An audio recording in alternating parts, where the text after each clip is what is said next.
So someone left a very lovely comment on one of my videos the other day, but it hadn't happened in ages. So I wanted to share it with y'all, and also just how I've been grappling with the absence of comments like those for long stretches of time. The algorithm hasn't really been showing my videos to more than a handful of people at a time. And even then, it doesn't seem that it's the right audience,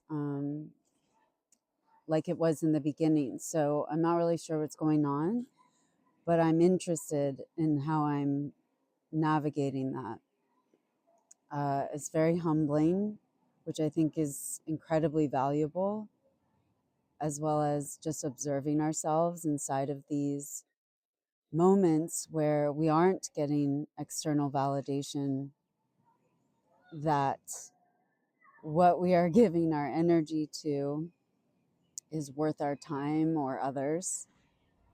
But anyway, the comment, they said, "This is genuinely so eye-opening and reframing my thoughts on how creative I can be. Thank you for making this video. I truly think you are going to make a huge difference in my life. Thank you so much." So, very short and sweet, but incredibly meaningful. And I'm interested in just how meaningful something, an act like that can be from a stranger, uh, and reflecting back to us the value of what we're doing. So I wanted to share with y'all some of the writing I did after I received that.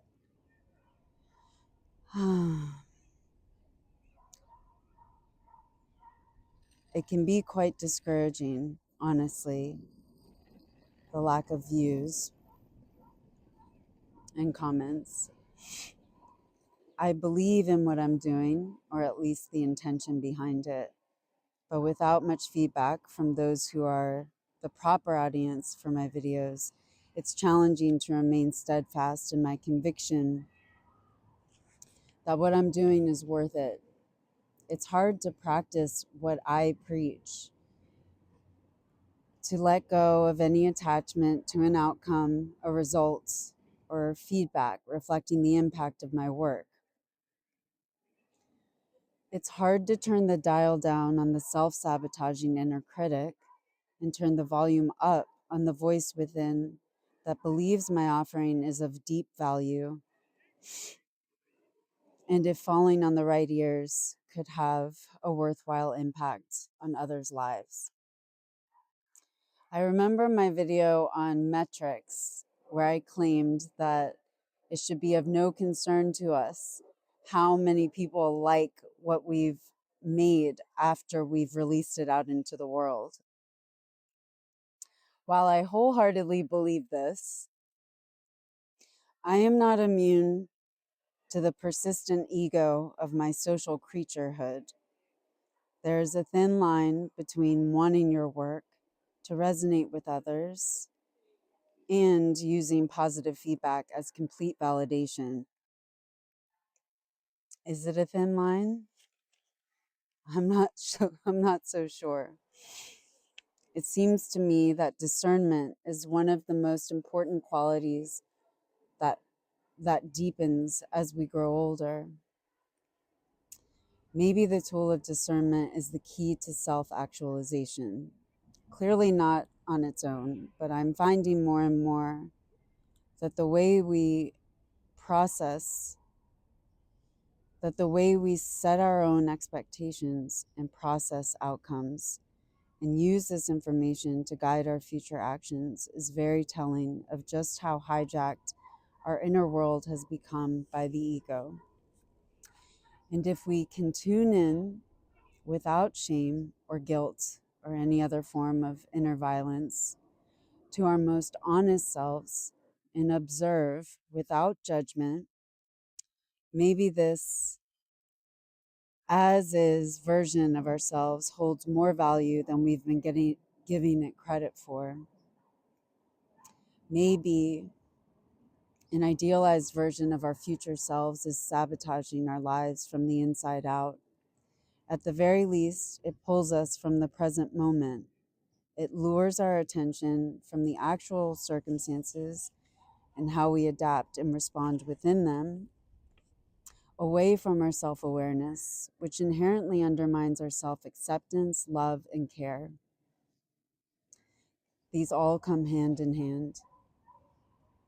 And if we're too busy pointing at and yearning for an idealized model of ourselves, well, that focus and energy is robbing our present selves of any chance to truly listen to our natural instincts and celebrate the trials and discoveries that those instincts should be playing inside of.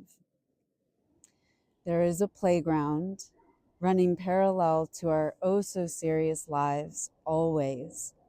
And at any given moment, we have the choice to direct our paths. Oh God, this is a shit show. To direct our paths toward that which will serve us best. And again, the need for discernment comes in. How do we know which self we are serving? The past, present, or future? We stop everything. All the distractions, obligations, impulses, speculations, plans, reactive decisions, we stop all of it and we listen. We tune in. We let ourselves be. We do something new and watch how we are within that space. Are we intimidated? The past. Curious and experimental? The present. Or constantly questioning and anxious? The future. When I think about it that way, I'd take curiosity and experimentation over the alternatives any day. I'd take the present unknown over past outcomes and future speculations or yearnings any day. So, I guess all that's left to do is play.